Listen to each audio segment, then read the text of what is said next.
All right, tonight's guest is an awesome pop singer joining us all the way from sunny California. Though she wrote her first song when she was 5, she wasn't really able to come back to that love until her 20s. Her first EP, titled Don't Turn on the Lights, caught the attention of record labels and other musicians. In fact, she was able to open for artists the likes of Lisa Loeb throughout Southern California. Her second EP, titled The Chase, was even more successful and distributed widely by a branch of Sony. The next year saw the release of her first full-length album, 1440, which was a big hit and has some of her most streamed songs on it, like Is It Okay and Warrior. I think with her second album in 2018, titled Colors, that's when she really was able to show much more of her fun and vibrant personality in her music.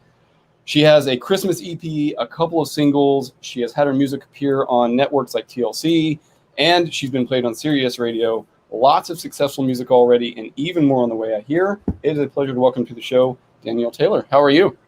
Good. How are you? Hi. I put on my glasses to seem cool, but you made me sound cool just like doing your research, man. So I'm taking them off. How's it going? Thank you. It's going really well. A lot of that stuff was on your bio. You have a really, really great website, I have to say. Very interactive, lots of different pages to check out. We're going to come back and talk about some of those things on that website tonight, because there's a lot that people need to see there. That's great. Yeah, thank you. I mean, I'm like, oh, he knows stuff about me. It's always weird when people like read up about whatever, you put it out there, but I like it. Thank you. Yeah, thank you. I really try to learn as much about the guests as I can. So things are opening up in California, but I think you mentioned this on your Instagram Live, that you had COVID at some point. What was that like? I did. So it was fine for me, thankfully. It wasn't too bad. The actual physical experience was not that bad for me, but it was really mentally scary, because I'm totally like, I'm a complete consumer of what I'm sold.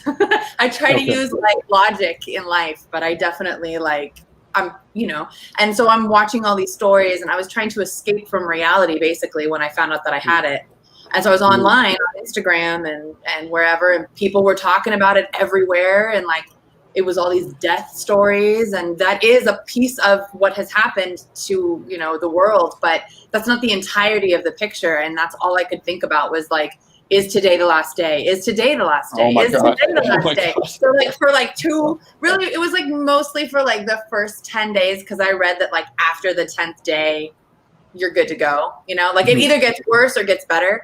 So I was just like waiting for that day. And that was the hardest part for me. I mean, I lost my sense of smell and my sense of taste completely. So I wasn't really eating. So I didn't feel super like, vibrant and healthy, like, cause I was weak from not eating, not from being sick, so, but that was it for me. I didn't really run a fever. No, like, the shortness of breath thing didn't happen but I was terrified that it was. I bought like, it was just more mentally scary for me personally than it was physically scary, which I'm grateful for. But yeah, man, I got it. It was not my favorite. So. Were you worried at all about the long-term effects that might happen with singing and everything? Because I hear that a lot of people have had, a lot of issues afterward.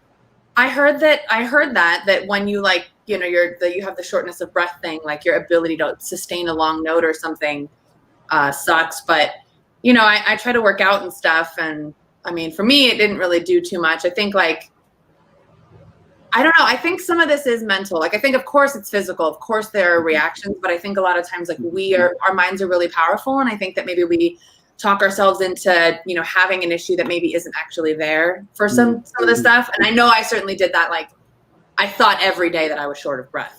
And then I talked to a doctor about it, and they were like, no. Short of breath is like someone is sitting on your chest and you can't breathe. And I'm like, oh yeah, that's okay. Yeah, I don't have that. So I mean, that's what I mean. Like, I was like, oh my God, I can't breathe, but I totally could. I'm just a little chubby going up the stairs, a little winded. And I was like, I'm dying, So thankful that you've been working out all this time. That's another thing you talk about a lot on your IGs, is that you love to work out, something we share in common. And I think my next guest next week also loves to work out. So nice. Yeah. And was your boyfriend around to help much, to bring you food or anything like that? Yeah, or did you keep him away? No. Well, so both kind of, like, we live together. So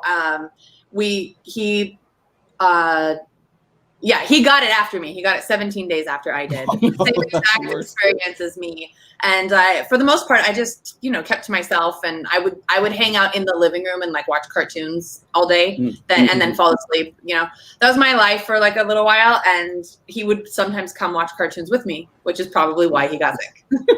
So, we didn't sleep. We have more than one. We live in this nice big house, and we have more than one bedroom. So we slept in different rooms, but it didn't matter. End, right. So. Like just being in the house. Like there's a lot of people that were quarantining. If they had a big enough house, if somebody had it, they would go to a completely different wing of the house and just stay there and not. Yeah. So I was very worried for like him to get it, because I'm cocky and I'm like, I'm going to live. Like, I'll be fine, but like, you might die. Get away from me. And he's like, I'm going to live. What are you talking about? So it's stupid, but it ended up being exactly the same reaction for both our bodies. Like it was the same thing. So it was good. Yeah. Good. Well, I'm glad that you're healthy, and that's out of the way. So yeah, me too, dude. In your intro, I said a lot, but I'm sure that I missed some important things. So there's a big gap between 5 and in your 20s. I don't know exactly when you put out that first EP. So why don't you fill in the gaps with the important stuff that I missed? Yeah. Well, so like, I wrote my first song when I was 5, but not because I was trying, like, you don't know anything when you're 5. Basically, my mom and the guy, my biological father, were like a couple, and then they split before I have a cognizant memory of this man. Like, I don't know him at all. And so I didn't really have like a father, and then my mom married the second guy, and he was in my life since I was like 5. So to me, he's like my dad, you know what I mean? And so he adopted me officially, and we went to the courthouse or whatever. And I wrote a song to commemorate the fact that I was getting adopted. It was like all nerdy and cute. So that was that was the reason I did it, just to do something special. And I guess that to me was something I thought was, I don't know. And then my mother specifically is very big on like the musical learnedness, like education in general. So I have 2 younger sisters, and she made us all learn a musical instrument, learn to read music, that kind of thing. So I liked singing from the very beginning, but I went and I learned the clarinet was like my practical teach me like music theory instrument. So I played the clarinet from like 3rd grade, which I don't know how old you are in 3rd grade, but I played it from 3rd grade until like into college. Like I played the clarinet for a long time. So that was kind of my main jam. And that was why there's like a gap, And then on my 18th birthday, I had this like really bougie, expensive clarinet. And on my 18th birthday, it got stolen. And I know, it's horrible. But I had already kind of felt like I was already feeling very like pigeonholed, because I'm not probably good anymore because I haven't played in years, but I was pretty good and getting a lot of attention for being good at that. And I didn't like it anymore. So it was kind of like a weird thing, like, dang it, I'm going to get stuck doing this thing I don't love. That's how I felt. So when it got stolen, I cried and I was sad, but I was also like, hell yeah, like I'm done. I had like other like cheap ones, but this really nice one was gone. And, so it was whatever, it was funky. And I joined the choir like after that happened, and like at our high school graduation, I sang at the graduation. So it was kind of like my transition into caring more about that. And then, man, I don't know, like after that, I moved. So my mom and I didn't get along, and I moved out of my house the day after I graduated high school. I was like, deuces, and I left, and I didn't have anywhere to go. So my entire like life was like my whole focus at that point was nothing music. It was just like, how do I like lock down a place to live and get a job? Like, how do I be a grown up? Like, I didn't think this through. I just didn't like my mom. So I was like, how do I do this? So, and then when I finally got my feet, on the ground, I picked up music again. And, I met this guy who, I'm just going on and on, but I met. No, it's fine. No, this is the background that it's fun to hear about and hear where the artist came from. Well, thank you. Yeah, no, so I wanted to do something, and I had a friend who was like, oh, my boyfriend's dad works for like Disney or something. You should like talk to him. And I was like, oh my God, Disney. Right. So so I met with this guy, and what he did basically was like all the songs for like the straight to TV movies. That's like a lot of what he did. And he also wrote like jingles for commercials. So he was like a really cool guy, and he, let me come over and sing a little bit. And I'd never really sung in front of anyone too much. Like I did a little theater here and there or like a talent show or something, but not like really, you know. So I was nervous, and he was like, well, you have a pretty voice, but like honestly, a million people have a pretty voice. It doesn't matter. Like you're going to need to learn to play an instrument and write songs. So that way you can like be different and like, you know, set yourself apart kind of thing. I was like, dang it. Okay, what do I learn? So I thought like, oh, I'll learn the guitar. Like I'll be like a hot girl that like plays the guitar, and I'll just like, na, na, na, na, na. And and I got one, and it was really hard. And I was like, this sucks. I'm not learning. Screw this. Like I'm not doing this. Right. So I quit like immediately because I'm totally a quitter. And and I remember that like, oh, I know the layout of the piano. I know how it works. Like I'm sure I could figure out how to like do something with it. So I looked online, and a family was giving one away, and I went and got it and picked it up and brought it back to my house and would play it like, I don't know, 6 hours a day ish. Like I would like before I went to work, after I came home from work, like I would always play it. And then that's how I learned to like play. I just like fooling around, you know, and then I would like write songs. I wrote a ton of horrible songs. Tons of terrible songs that will never be heard by anybody. They're just going to be buried. And I'm grateful for that because they're trash. So yeah, there's like a dumpster full of like Danielle songs at the beginning, and then you know, over time you just if you love something, you do it more and more and more and more, and hopefully you get better at it. And you know, 10,000 hours or whatever. So that's basically the gap that you know, you didn't fill in with the abridged version of it, but yeah. Good.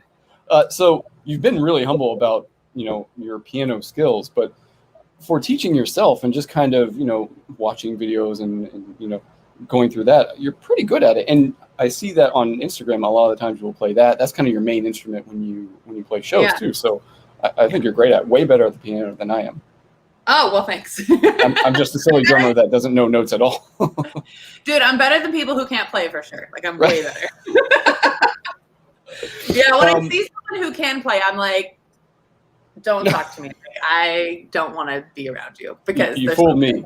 You fooled me when I watch you and hear you. So, you mentioned Disney, and even before you met the other person who worked there, you have loved Disney for a while. Right, we're going to come back and it's going to be some of the songs since birth. Yeah, probably. I was probably in the womb, like swimming around like the Little Mermaid. Like, so how did that love happen? I mean, obviously, if it's something that you remember from your earliest memories. Have any idea of how Disney just came in your life and that's what you love? I remember you said on Instagram one time you wanted to be a Disney princess when you grew up. Oh, I wanted to be the voice of a Disney character. That's what I would really love. I'd still want to do that. Like if it was like an option between like Disney, I mean, I hope it would never be an option, a choice, but like if I had to choose and Disney was like, we're going to make you the next, like, you know, Princess Elsa, the Snow Queen, or like you can be a pop sensation for like 3 years until the world doesn't care about you. Like I'd probably choose Disney for sure. Even if it was just, you know, one kind of day of my life. I don't know how it started. My mom was she's still not a big TV person. Like TV's not really, we didn't watch TV growing up. We watched Disney movies a lot. Okay. And like my very first like CD I ever bought was Aladdin, you know?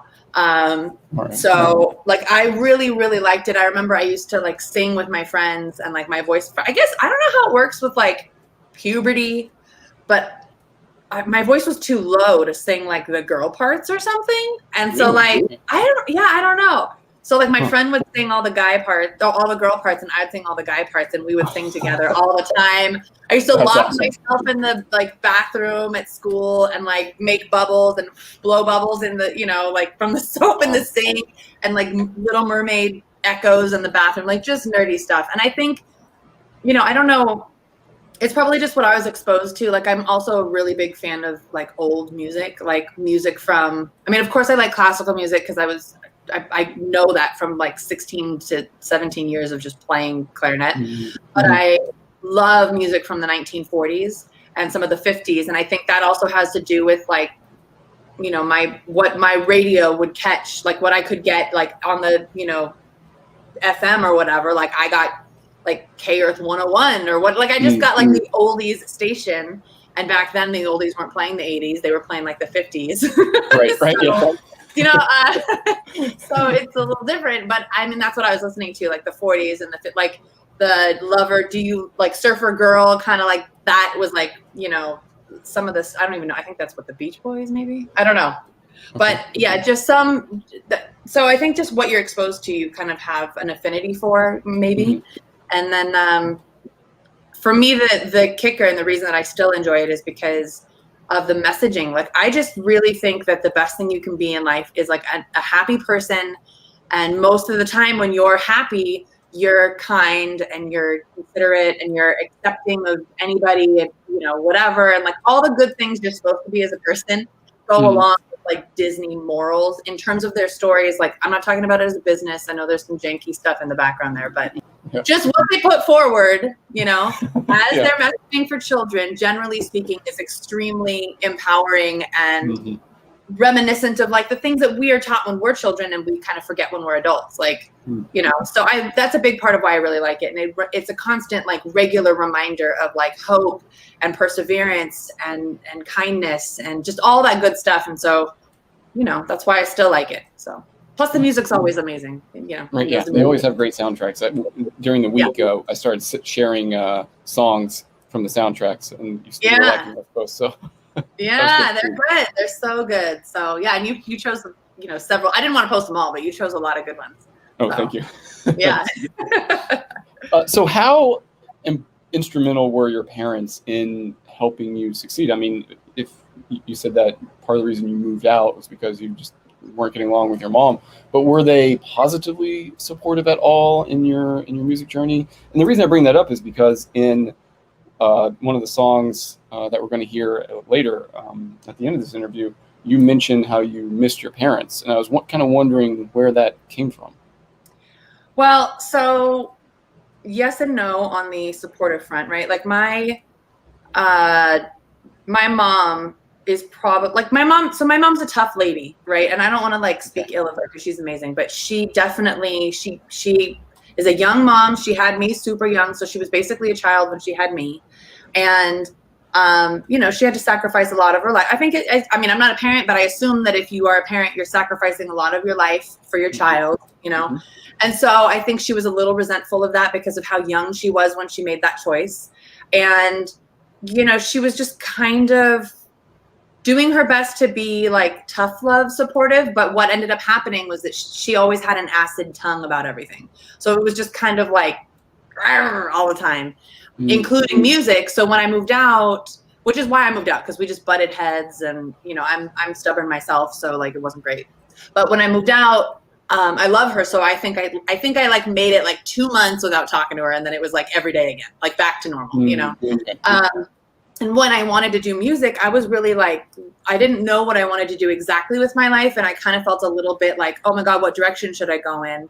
And I had done, you know, some college and different stuff. And I was considering going to like Musicians Institute in Hollywood, which is just like 100%, you know, music school.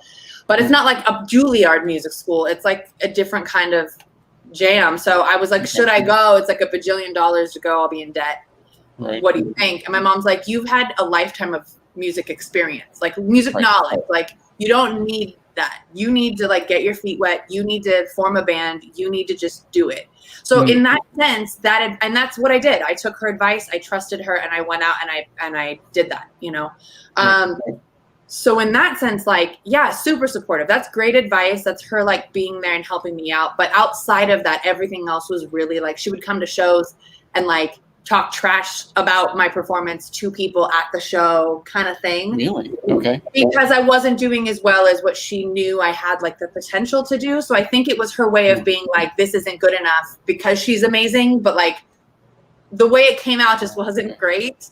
So that's why. So that was kind of funky, and so I really like separated myself from her in the music. Like, I stopped caring about or sharing or anything music for a very long time until I could heal that and realize, like, from an adult perspective, what she was. I mean, not that I think it was the best approach, but just so that I could not as a child be like impacted by it, but see it from like a different perspective, like an adult kind of thing. Right. So yeah, but my dad has been 100% supportive the entire time. Like my dad was like, I got a piano, but I didn't have a way to record my ideas. And I was like, I need a computer. And my dad was like, let me get you a computer. And then like when I first moved out of my house, my dad's always been like the guy who kind of like, you know, he wasn't around. My parents got divorced, blah, blah, blah. And so he wasn't around when I was like a kid making the hard choices like, you know, like my mom had to do. So as an adult, he really stepped in and like helped out. So he's always been really supportive. Anytime I'm like, hey, I'm doing a PR campaign and I need $6,000. Can you help me? He's like, sure. Like my dad's the kind of guy that's like, I'll help you and you can pay me back instead of owing interest to the bank. Like, you know what I mean? Like, right. Yeah, that's way better than the bank. Yeah. So he's got my back and it's not like he's giving me money. I have to like pay him back, but it's just a better arrangement for me in the long run. And so he's always been like that. He comes to my shows. He sits in the front row. He listens to my songs. He's got favorite songs. And like my parents got divorced when I was 11.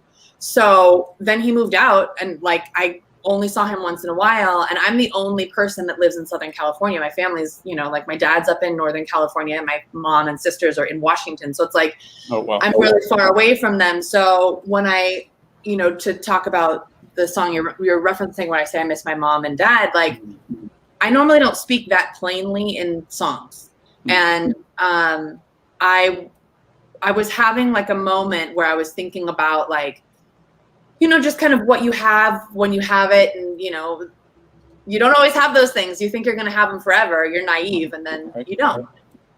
So, you know, at the time I was like obsessed with Adele. Like I love Adele. I think she's an amazing artist. Yeah, of course. Like, right. Her voice, her songs are amazing. Yeah. I know. But yeah, so, so when I really like an artist, I study them. I don't just listen to them and disappear because I want to be among the great songwriters. And I would really love to be considered one of the best vocalists out there, but I think you need to be discovered. And I don't mean discovered by like a label. I just mean like people need to know about you in order for that to happen. Right. But I think on the way to that discovery, you still need to put in the work and understand what the craft is. And so I started really listening to the lyrics that Adele has, because even though she collaborates, she normally only collaborates or songwrites with like one other person who's normally the producer of her song. Most of the time it's just her that's working on the song. Really? And so I was looking at her lyrical composition basically.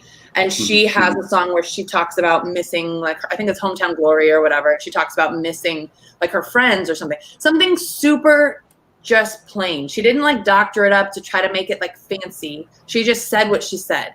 And one of the things I think is the most amazing thing about great songwriters is they could literally read the dictionary word for word and come up with a melody that makes it cool. It's not necessarily the words that matter.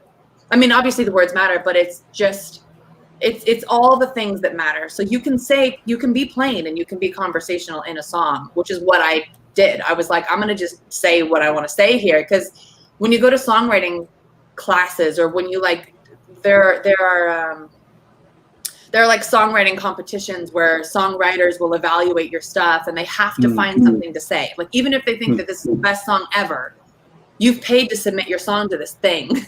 So they have to critique it, you know? So even that, they're like, yeah, this is amazing, but it would have been cooler if you did this. And those kinds of comments generally are like, don't be so direct. Don't just say, I love you. Find a way to say, I love you without saying those words, because that's just too obvious. And that's kind of the critique that a lot of times songwriters will get about stuff. But the songs I find that I love the most are the ones that do both in the same song. Like you'll say something plain and then you'll say something like artistic, and you'll go back and forth between those. You don't have to always be like Yoda on every line.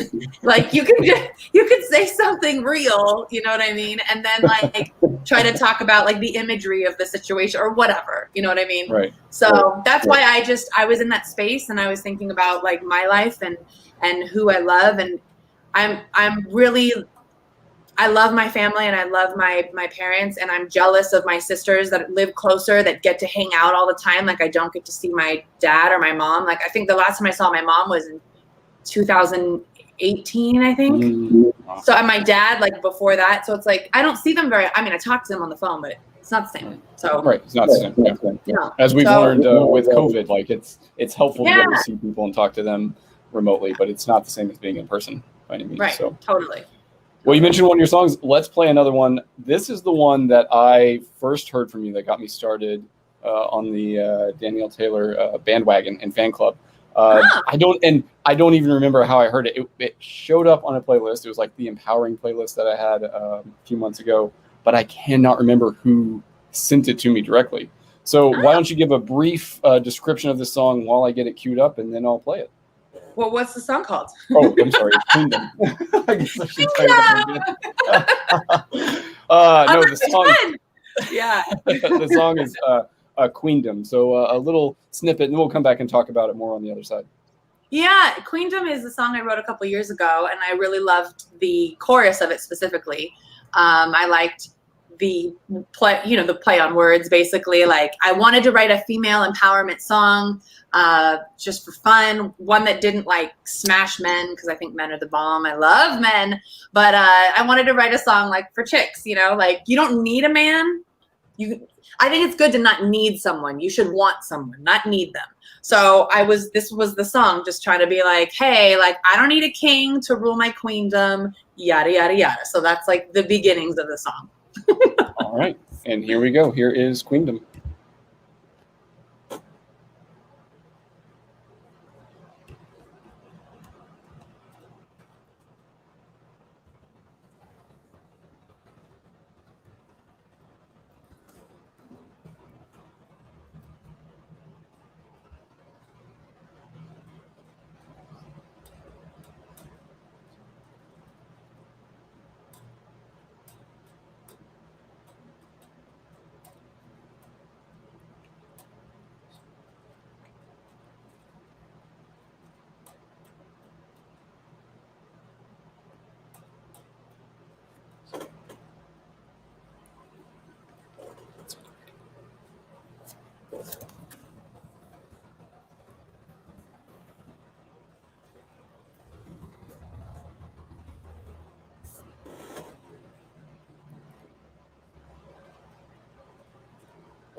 All right, that was Queendom. Again, the song that got me hooked on everything. And it's so funny that you said the exact thing that I was thinking about before I came on today, that it's so much better to be wanted than needed in a relationship. And that's really what that's that song kind of gets to. Did you have a personal experience with this, or did that just kind of come to you? No, so like you mentioned my man earlier, and he is my husband. I'm fancy and married. And Okay. I know I don't talk about it a lot because it's my special something, and I keep it close to the vest. But yeah, he's my bass player, and he's my husband, and he's a bald, bearded, blue-eyed man named Brian also. No way. Well, we have a lot in common. I have brown eyes, but I like his look though. But no, so like one of my favorite things, I mean, I know we've been together for a very long time, and one of my favorite things is when he gets hit on, actually. I love when he goes somewhere. I love when he goes somewhere else that, like, I'm not there, right? Like, I'm not part of the thing. He's out with his friends. He's out in the world, and girls hit on him. And the reason I like that is because I want someone who wants to be with me. I don't want someone who feels like I can't get anyone better than her, so I'll put up with her. Like, I don't want that. Like, I want you to be like, I'm hot, and I could go and leave and do whatever I want, but I want you. I want to be with you. I enjoy your company. I feel like that is so much more powerful than oh, I committed to you, so I'm stuck. Like, I hate that. Like, absolutely. Leave me. Absolutely. I'm fine. Like, I'm hot too, and I'll find someone else. Like, don't worry about it. You know, like, if you don't want to be with someone, I don't think you should. And I feel like a lot of times there's a lot of ideas about like friendships and relationships and like you complete me and all this like stuff that sounds romantic and amazing. But at the end of the day, like, you need to be 100% whole yourself, and so do they. And you need to feel good about whatever you're bringing to the table in life in general. And I just, personally, I have a lot of girlfriends that are single. You know, I mean, I'm at that age now where more people are getting married. Like, I got married early, but, you know, people are starting to get married now. And some of them, like a lot of friends of mine, are single still. And the girls that are single are very like, I don't know, man. If they feel like clingy and like, what's wrong with me? And like, why don't people and I'm just like, that's undesirable. Like, that is what's wrong, you know? Like, you need to just be this badass girl that I know you are. Like, just go out there and be yourself, because that's when people are the most attracted to you, no matter who you are or no matter what your gender is. Like, that's, people want something real. They want, and you know, most people I think are really good, nice people. So you're going to find another good, nice person. Just don't be fake about it. So, you know, that's kind of what Queendom was for me. It was just like, you can be a badass. You can go out there and hunt and get your own meat, basically, like your own money and like your own, you can do your own thing. And then you can be with like a king. He just doesn't have to be the ruler of your land. Like, you guys can rule together, basically. And I was very like talking to my man all the time, like, is this okay? Like, I'm not like shitting on men, right? Like, this is okay. Like, I love men, and I'm not trying to be one of those girls that hates them and like thinks they're the worst. And I'm not like that at all. So he was like, no, this is good. And I'm like, okay. So. Right. Okay, good.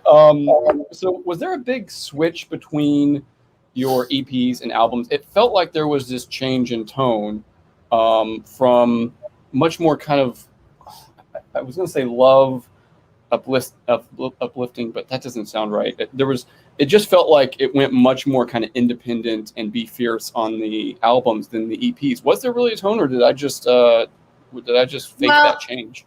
No, so like the very first EP that I have is called Don't Turn on the Light. And so I've made a full-length record prior to that EP that I have buried in, like, you know, the depths of the ocean because it's terrible. And there was a competition or something, and I met like a duo at this like open mic. I don't know what it was, some kind of singing thing that I did. And I met them afterwards and was like, hey, like, I want to make an album. And they were like, when? And I was like, oh shit. Like, I was just ready to talk at the beginning. Like, I didn't know this is like happening, like, just because I say I'm interested. So it took a long time, like 10 months to save up the money for that 5-song EP. And I was kind of at the beginning, and I didn't really know how to do stuff.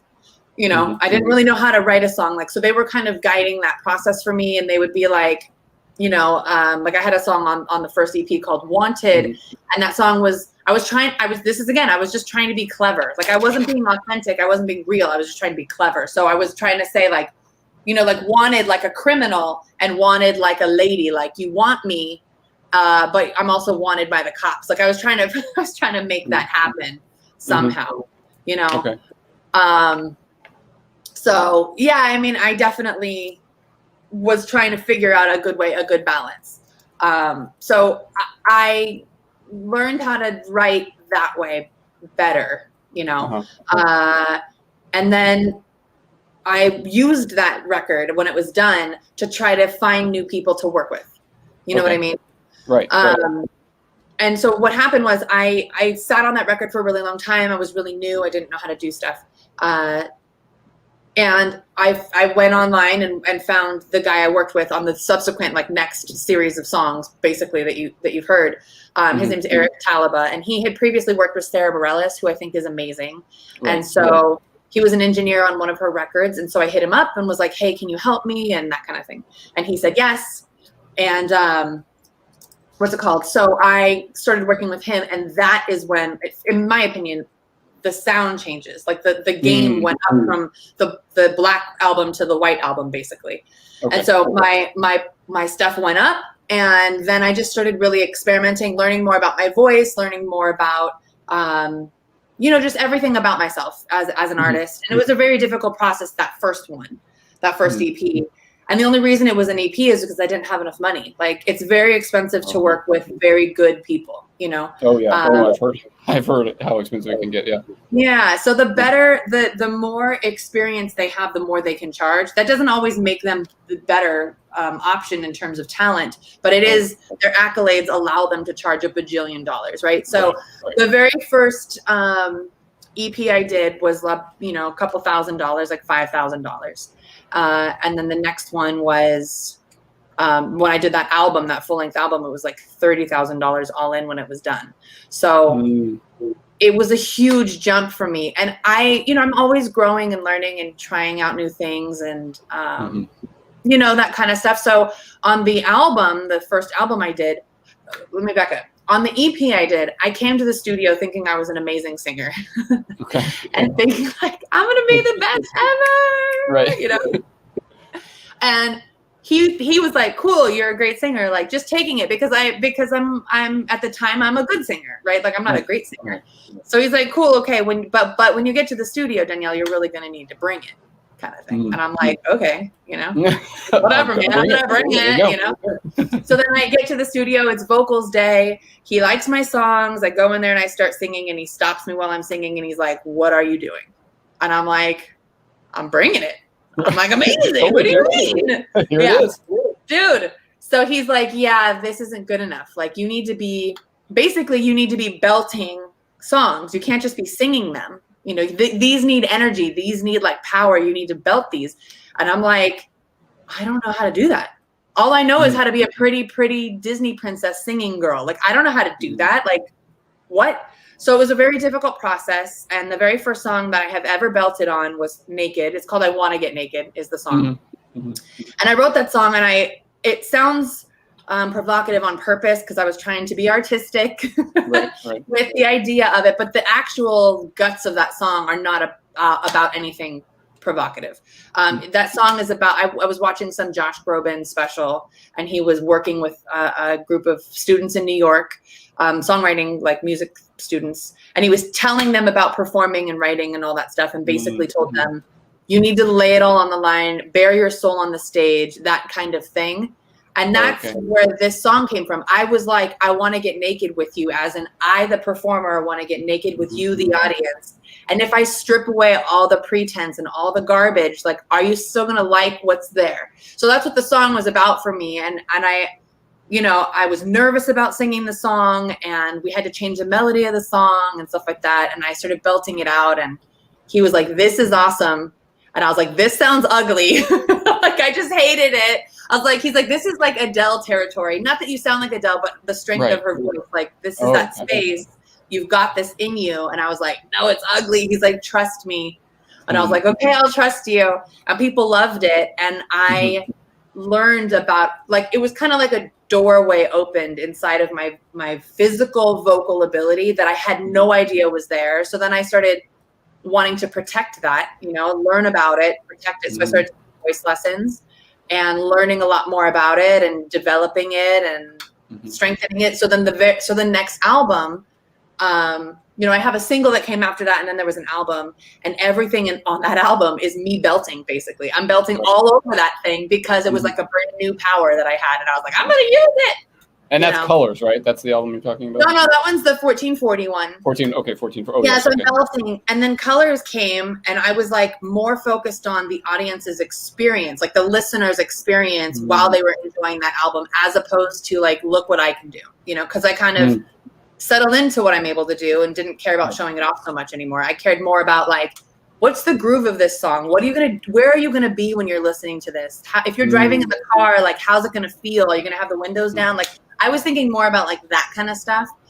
So I started using more bluesy, like 7 chords and just stuff to deliberately like, you know, have more groove or have like a little bit more like sex appeal. Cause I have these other skills. I just was so excited about the belting that I was like, everybody, yeah.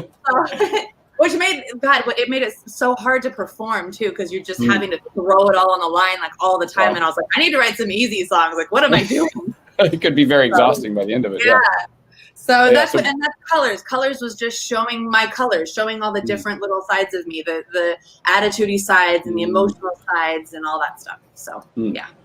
And Better Together, the first song that we played, was off that Colors album. And we're going to end the interview with Is It Okay, which was on that 1440. And you know, according to Spotify, is probably the most streamed song you have. Do you have different numbers to support that, or is that still like the that's the song people like? I think what happened with that song is so when 1440s came out, I did like a big show in LA and it sold out and it did really well. And then I got approached by Sirius XM Radio. I had been like sending off emails to anybody like, please listen to my stuff. And then I got approached by Sirius XM and they're like, we want to put your songs on the radio. And I was like, this is a lie. This is a scam. What do you want? You know what I mean? Like, I didn't believe it. But I still trepidatiously went through the steps of like doing it.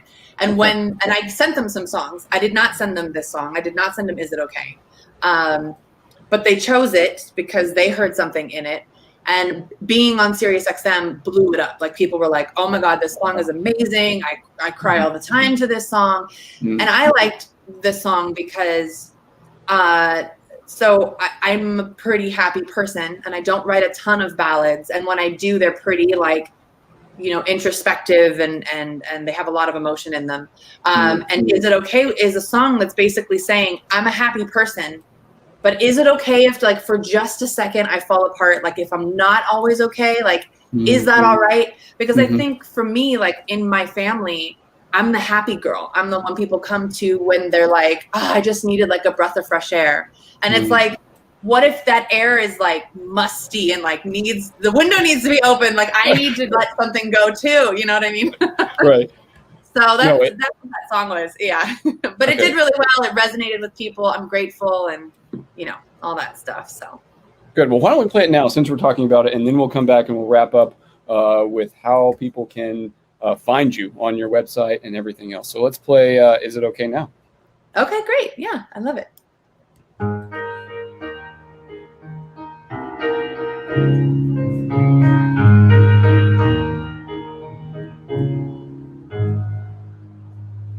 It's one of those days when it's hot but it rains at the same time. One of those days I pretend that I am but I'm not fine. It's one of those days I couldn't get up if I wanted to. It's all of this weight on me.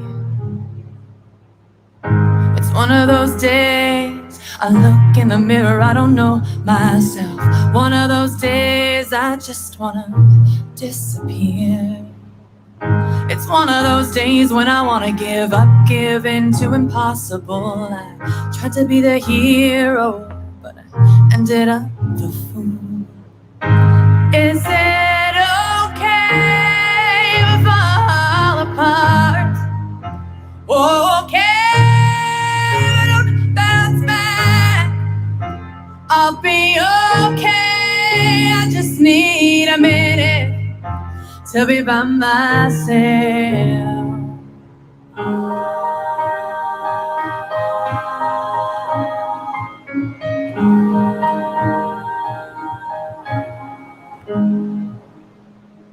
It's one of those days wanna lose it. It's one of those days I just wanna cry. It's one of those days I miss my mom, I miss my dad. I'm looking back on everything I ever had. Is it okay if I fall apart? Okay if I don't bounce back? I'll be okay, I just need a minute to be by myself.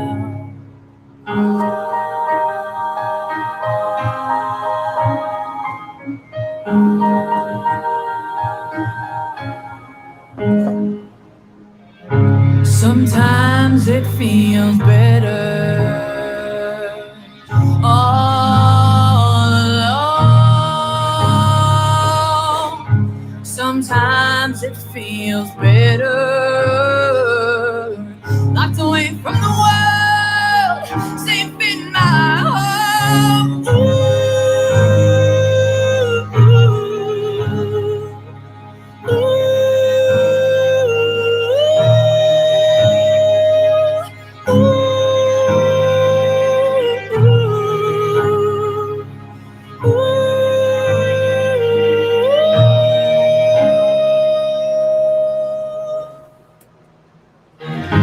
Is it okay if I fall apart? Okay, but I'll bounce back. I'll be okay. I just need a minute to be by myself. Is it okay if I fall apart? Okay, but I'll bounce back. I'll be okay. I just need a minute to be by myself.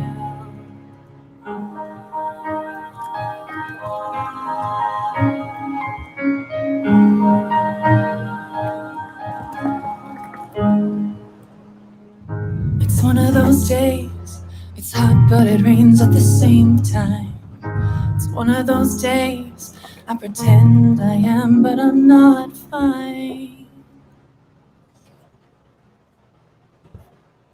All right, that was Is It Okay? Again, one of your most popular songs, and been on Sirius XM radio. So congratulations on that. You have more coming out though. You have a lot of songs that you're working on. Is that right? Getting Yeah, tested so out here? I have 4 songs that I finished. I got to work with this guy who's like a legend.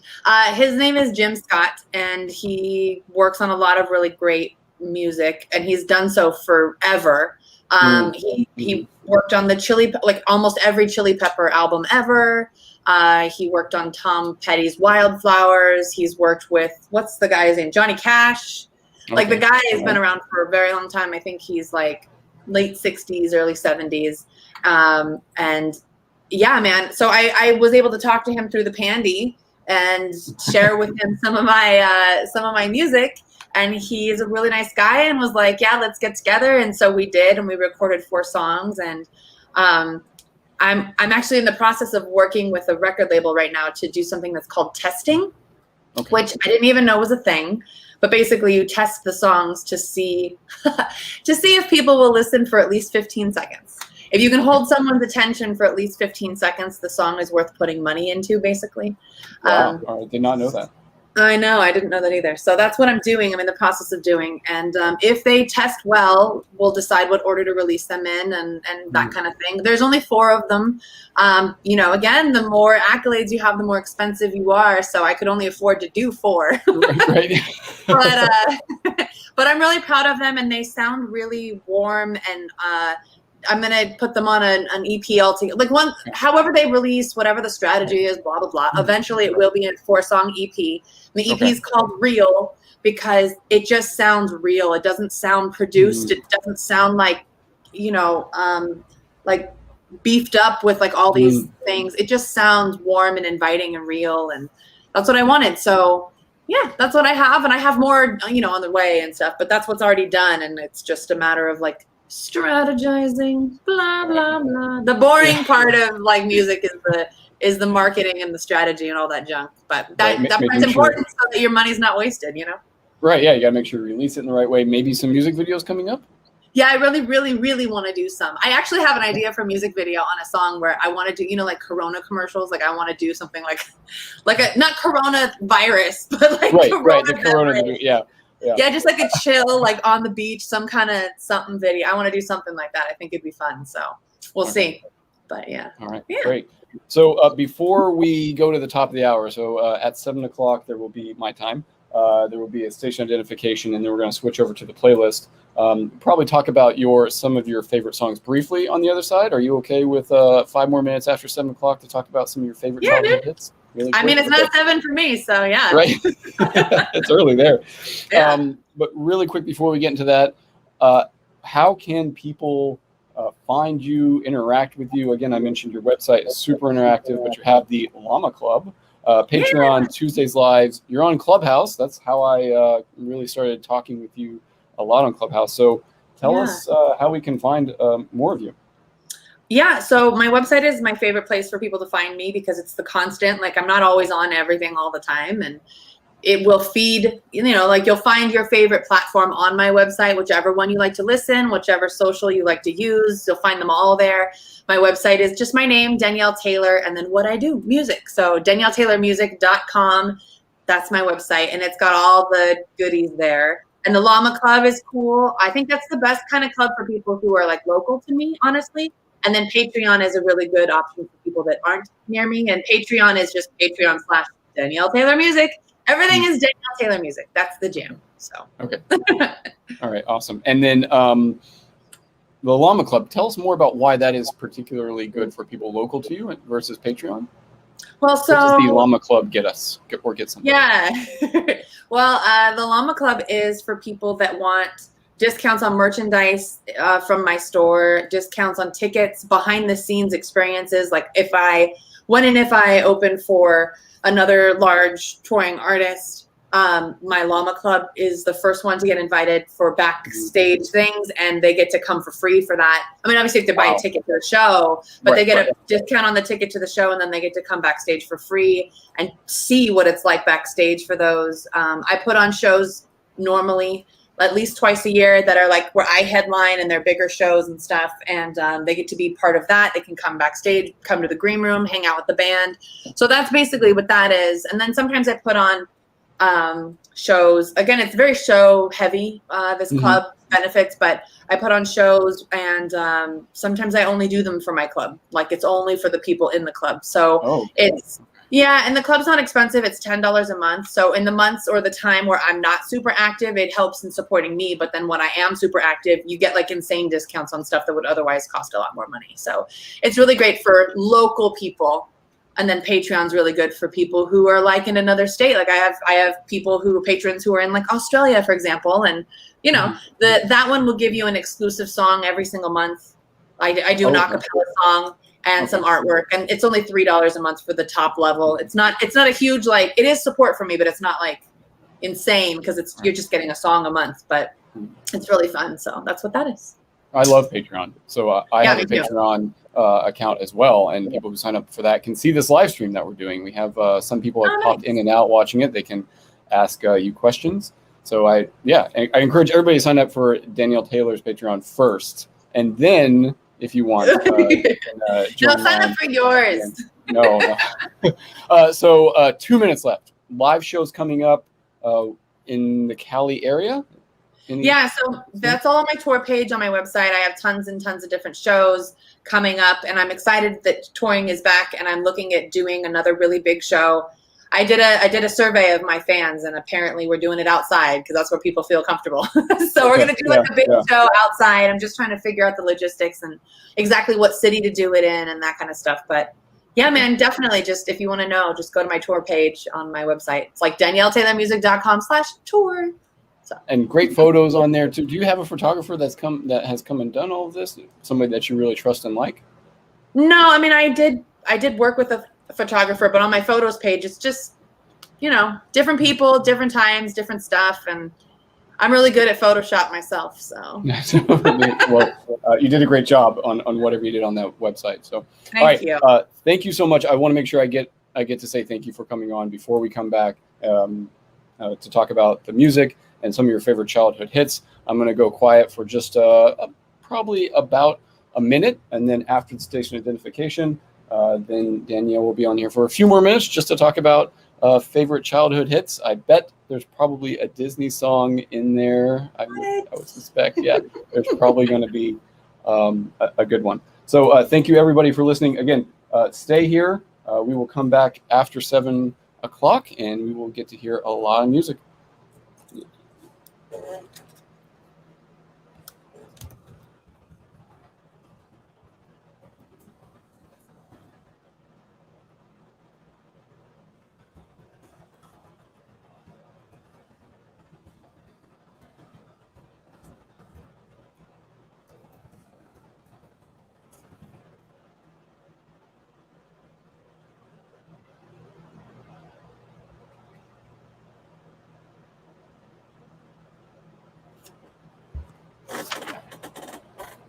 WNTN, Cambridge, Needham, Boston.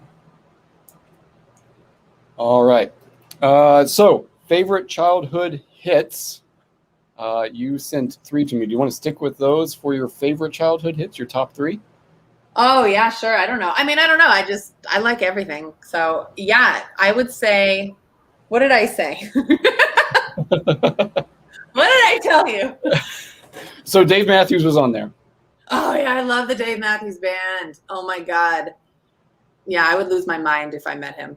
I've seen him in concert, but that's as close as I've got. Yeah, I've seen him in concert several times. I was at the SiriusXM building, and they were talking about like how he had just been there. Like I did an interview at SiriusXM headquarters in New York, and I was like, oh my God, I would lose my mind if I saw him. Oh my God. But yeah, no, I love the Dave Matthews Band. I love their very first album. I find that a lot of like contemporary music, I very rarely discover myself. So Dave Matthews Band was like a self-finding, probably through the radio or something at some point. But I loved his whole first album, and I would sit in front of the mirror, like, doing my makeup and stuff in high school. Oh, wow. Yeah. He's got so much stuff out there. So many like studio CDs, and then a lot of his live performances are out there too, and they're all amazing. He's like the best. I mean, he's got so many good songs.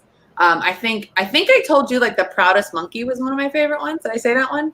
It was on the same CD that Proudest Monkey was, but it was so much to say. But Proudest Monkey is a really great one too. That album I had on the other day and just went straight through it, and every song is great on it.